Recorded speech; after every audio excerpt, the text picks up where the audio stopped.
Good morning students. In the previous class we discussed about linkage, crossing over and chromosomal abnormalities in animals, and the next topic is gene mapping or chromosomal mapping. So first we have to know what is meant by gene mapping. So here the diagrammatic or graphical representation of the genes and their distance between the genes in a chromosome is called as gene mapping. So here the gene mapping is based upon the crossing over. So we called it as crossing over maps. So here genetic mapping is the process that uses the genetic experiments to determine the relative position or the relative arrangement of the genes on the chromosomes. So first, before going to construction, we have to know the linked genes or gene groups and their number of genes present in the chromosomes. Basing upon that only we can construct the gene maps. The map distance between two genes is based on the frequency of recombination between two genes and the crossing over between the two genes. The frequency of crossing over and hence recombinance for linked genes is characteristics of the gene pairs and that are involved in the different processes. For example, the two frequencies it was first discovered by Bridges. So in only Drosophila. So the two genes are X-linked frequencies, that means the miniature wing and the wide eye. So during that crossing over they get 36.9%. The frequency of these recombinants of two linked genes is the same. So how alleles of two genes involved in the arrangement on the chromosomes. So in an individual is doubly heterozygous for the M and W alleles. So here the alleles can be arranged in two ways. An arrangement called is coupling phase and the other one is called as repulsion phase. So which each among carries the wild type allele. The next genetic mapping have two mappings. The first one is 2-point test cross and the next one is 3-point test cross. So here 2-point test cross we can observe distance between the two genes. So here by carrying out 2-point test cross we can determine the relative number of parental and recombinant classes. It is also assessed only for the autosomal recessive genes, and a double heterozygous is crossed with a doubly homozygous recessive. In the F1 generation we get A plus B plus or AB. It is the test cross with AB or AB. So 4 phenotypic classes are found in the F2 generations. So here to have phenotypic characters of parents and then 2 are the new characteristics. So here the parental classes results from the diploids in which no crossing over occur. They occur is approximately equal numbers. The next one is mapping genes using 3-point test cross. So here we can assess or we can determine the distance between the three genes.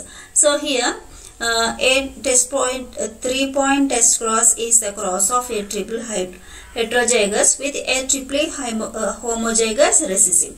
So here a double crossover between the linked genes only parental gametes that inaccurate map distance between genes results, since not all crossovers can be counted. So here the potential advantage of 3-point test cross is the presence of third allelic pair between two genes. Okay, then next we have to observe this diagram. So in between three genes they have the other crossing overs, and this means single cross gametes and single cross gametes having the parental gametes and also having special gametes having three different points, one at A and B and the other one is B and C and the other between A, B and C. In 3 points are divided. So this is called as 3-point test cross. The next one. So during this observation we can get different types of genotypic characters. We are observe number of genotypic characters. Basing upon that we can calculate it below. So here we have to know the map distance can now be calculated by using the table's frequencies. So for example, recombination frequency between gene V and CT. So observe in the before table. So we having a V and C we have to take it.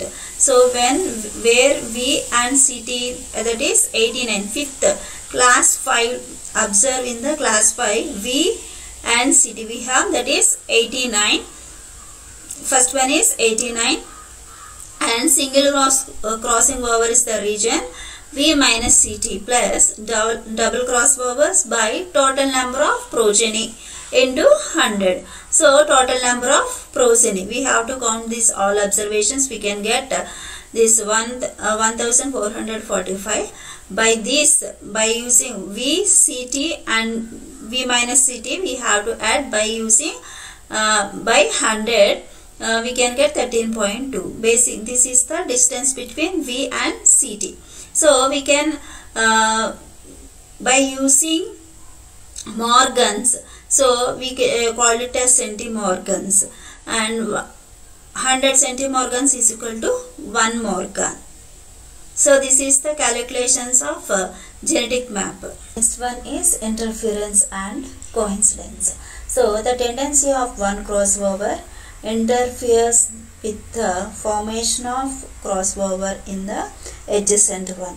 That is called as interference. The interference can be measured by the coefficient of coincidence C. So here C is equal to, C means coincident. So C is equal to observed frequency of double crossover by expected frequency of double crossover. So here level of interference is equal to I. Here interference means I is equal to 1 minus C. Here I plus C is equal to 1. So C is equal to 1 minus I. The coefficient of the coincidence is near to the 0.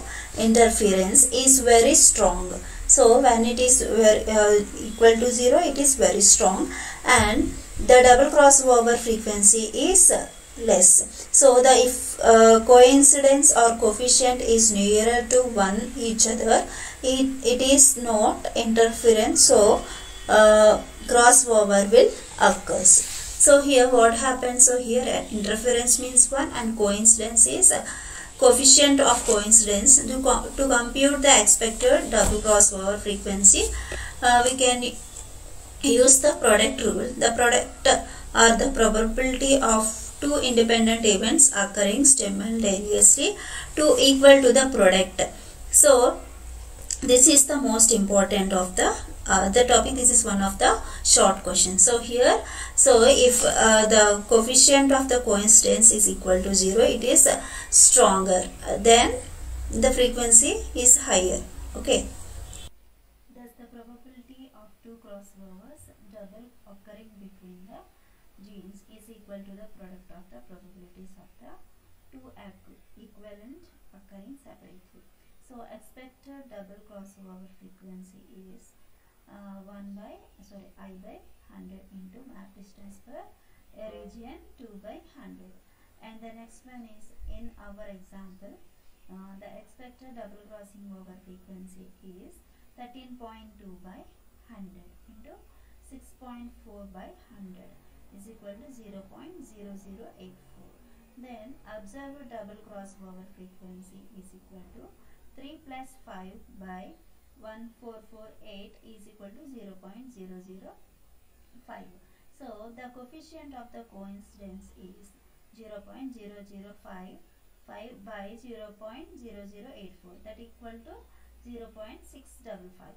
The interference is 1 minus 0.65, that is equal to 0.345. Okay, a coincidence of 1 means that is a given region all double crossovers occur that were expected on the basis of two independent events there is no interference, so interference value is the 0. So I already said 0 is the correct value of coefficient of coincidence. So if the coefficient of coincidence is 0, none of the expected double crossovers occur.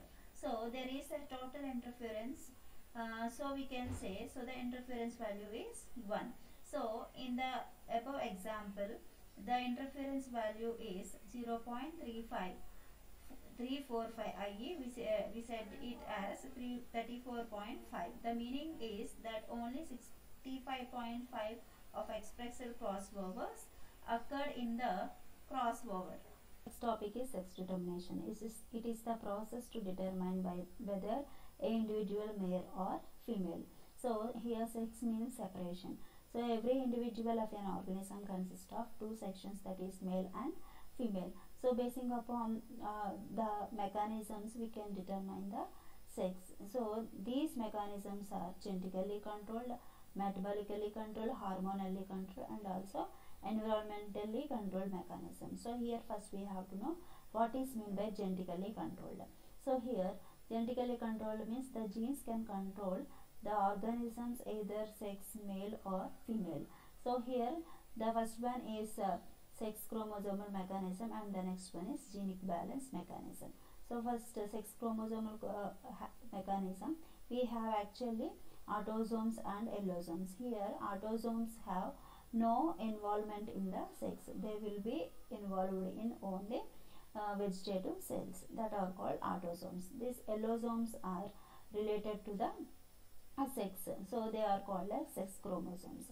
So basing upon these allosomes, we have heterogametic males and heterogametic females. So first we have to know what is meant by heterogametic males. So in generally we have X chromosomes and Y chromosomes. Here XX means homozygous and XY means heterozygous. So for example, XY example is males. So in humans, males are the heterogametic males. So these are the examples. We called it as XY type. XX means males are XX and XX are females and XY are male. This is called XY type, and the next one is XO type. It is mainly present in the plants like Dioscorea. Okay, this is one is heterogametic males and the next one is heterogametic females. In heterogametic males, examples are humans and plants of Dioscorea. One is XY type and the other one is XO type. And the next one is heterogametic females. Here females can produce, in humans XX are homozygous for females, but in some of the organisms like butterflies and some of the insects can produce, the females can produce heterogametic alleles like XY or ZZ, ZO type or ZZ, ZW type. So ZZ, ZO type is occur in the butterflies or some of the insects, and ZZ, ZW type is observed in the some of the fowls and also in the fishes. That is about the sex chromosomal mechanism. And the next one is genic balance mechanisms. So generally these sex are mainly because of the underbalance or imbalance of the chromosomes, it will be occurred. So basing upon these genic balance mechanism, it was first developed by De Vries, and basing upon these genic balance mechanism, we observe two types of characters. The first one is gynandromorphism. So here gynandromorphism means the organism having two characters, half part of the body with male characters and half part of the body is with the female characters, half part male and half part female. That is called as gynandromorphism. It is the bilateral structure of some of the organisms. Okay, the next one is male haplodiploidy. So here, if the organism is, if the male is attached to the some of the sperm, we will get diploid zygote. So in generally, so if sometimes for example in some seeds we cannot observe the seeds, without seed we can produce a fruit, that is called as parthenogenesis, that is called as male haplodiploidy. Okay, the next one is metabolically controlled. So metabolically controlled means it is the metabolism also influence the sex of an organisms in some of the organisms like pigeons and doves. So if the metabolic rate is high in the pigeons or doves, it will produce male offspring. Okay, so if the pigeon or doves having low metabolic rate, they will produce the female organisms. So here what happened, metabolic rate also influence the sex of a organism. Okay, the next one is hormonally controlled. So here for example in sex in Bonellia. Okay, so Bonellia is a worm that is present in the salt water. Okay, so it having the proboscis. Proboscis means beak or mouth.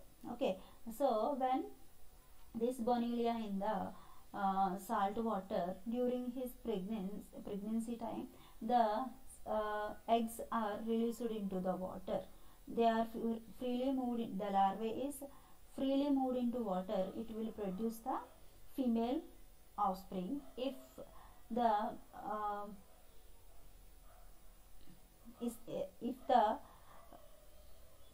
larvae is present or attached into the beak or mouth of the that means attached to the proboscis of the Bonellia, it will produce the male organism. So based upon the hormonal release or hormonal acting also, the organism will be maybe changed to male or female. Okay, the next one is hen.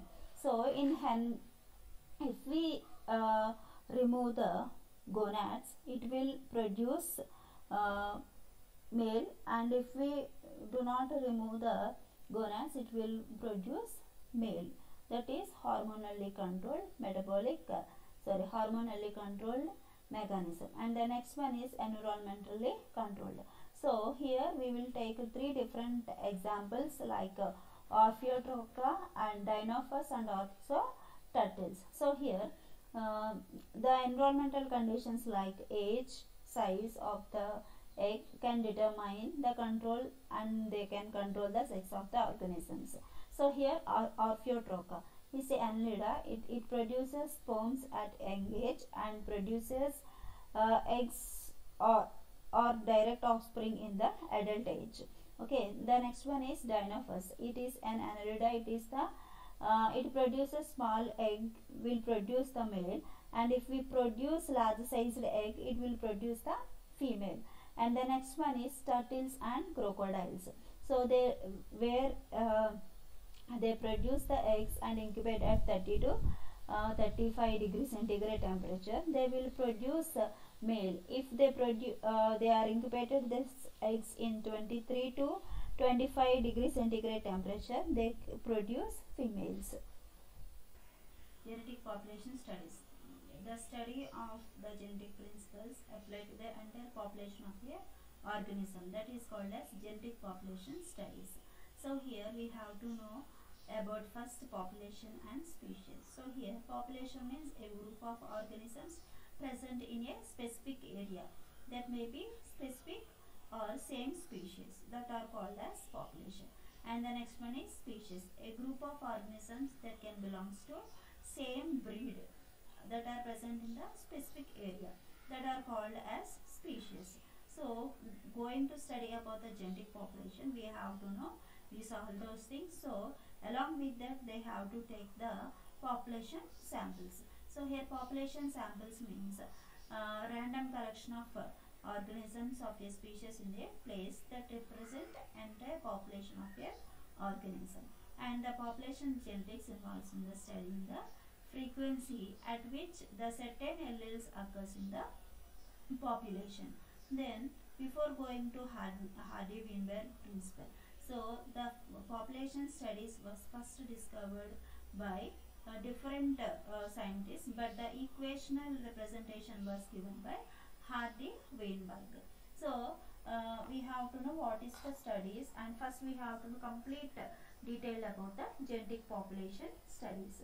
So first, the population genetics is the subfield of genetics that deals with the genetic differences in the population, and the part of evolutionary biology.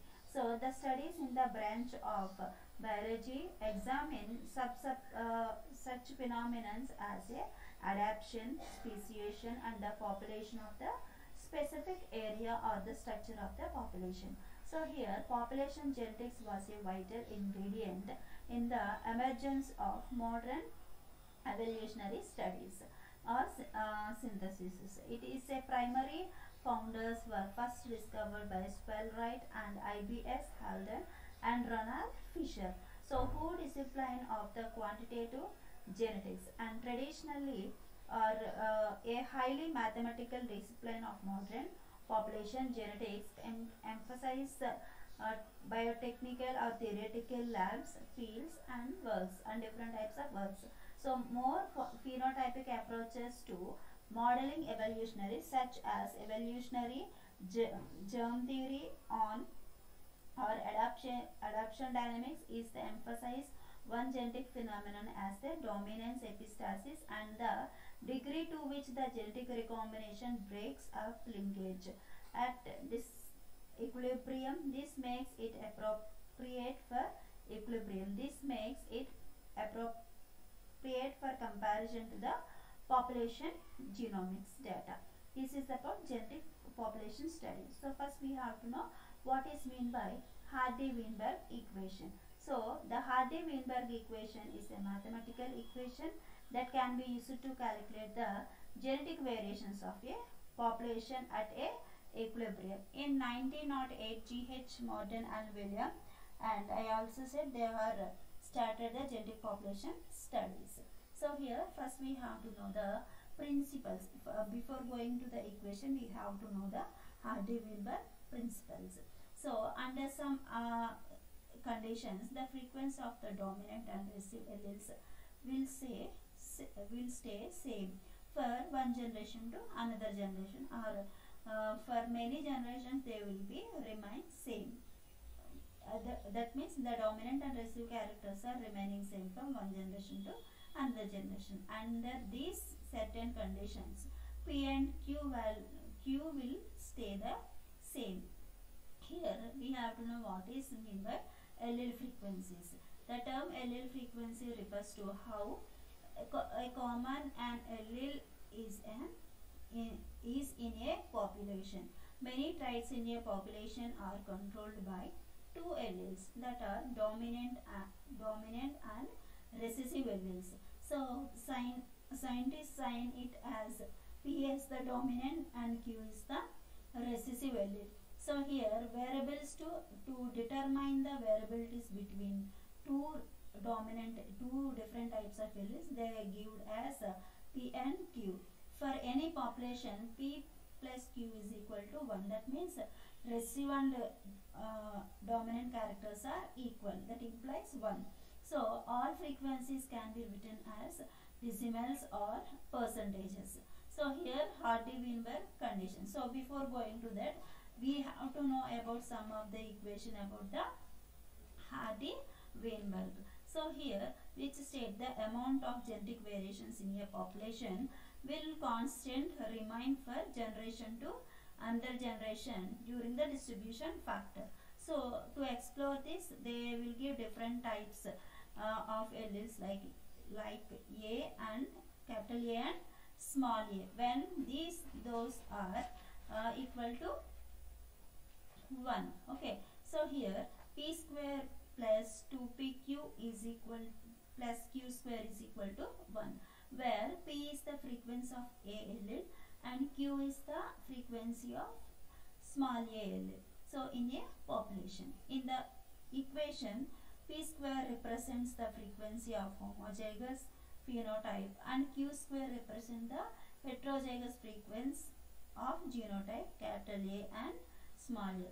Here capital A, small a we indicated as heterozygous, and only capital A's 2 are indicated as phenotypic, that means homozygous characteristics. So in this condition, the sum of the allele frequencies for all the alleles at the locus must be equal. So P plus Q is equal to 1. If P and Q allele frequencies are known, then the frequencies of a third generation type or genotype will be calculated using Hardy-Weinberg equation. So in population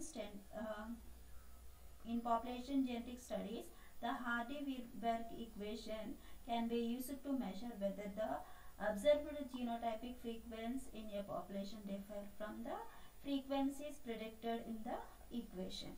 Okay, this is the Hardy-Weinberg equation. Now we have to know about the Hardy-Weinberg conditions. So here no mutations will be occurred. So if the mutations will be occurred, we don't know the genetic characters are same or not. The phenotypic expression is somewhat different and genotypic expression is somewhat different. So if there is no mutations in that organism, it will be obeyed in the Hardy-Weinberg equation. Then next one is no individual can be more adapted to the survive to any other. No survival fittest is applicable. This is one of the condition for the Hardy-Weinberg equation. The next one is the population must be large and stay in the same size. So no migration or immigration.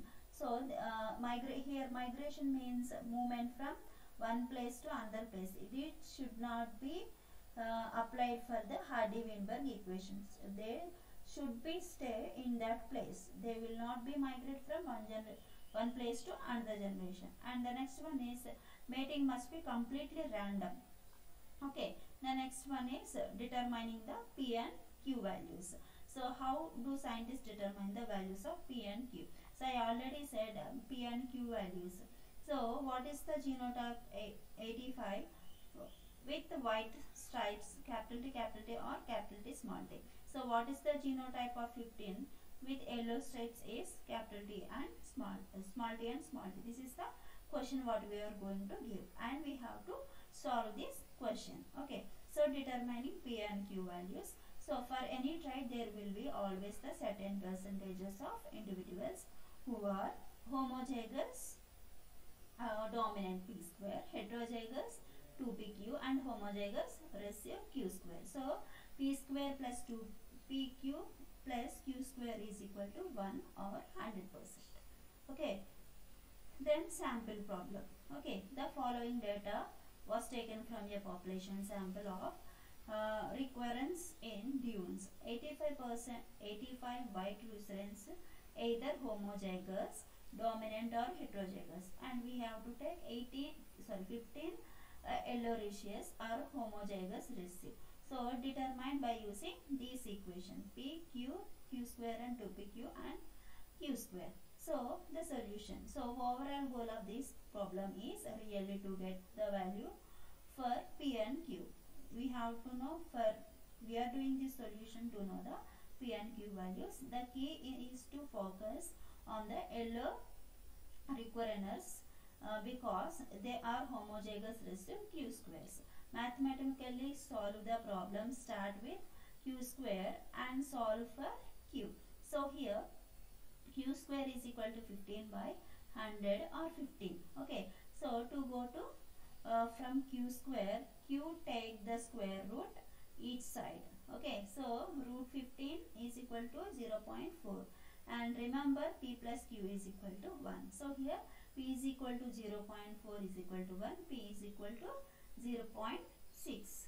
So next, use the decimal forms of the P and the Q values to find P square and 2pq and also Q square. So here in the before I said P is equal to 0.6 and Q is equal to 0.4. So here P square is equal to 0.6 into 0.4. Here P square. So 0.6 into 0.6. Okay, that is equal to 0.36 or 36%. Now Q square. So here Q means 0.4. So 0.4 into 0.4, that equal to 0.16. or we can call it as 16%. Then now 2 PQ. So 2 P means we what says 0.6 and Q means 0.4.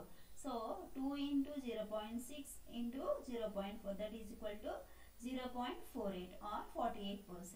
So here add 48, 16, 36, that is equal to 100. That is equal to 100. So that is 1. Okay. So finally we get P plus Q is equal to 1. Hence the solution is proved. Thank you.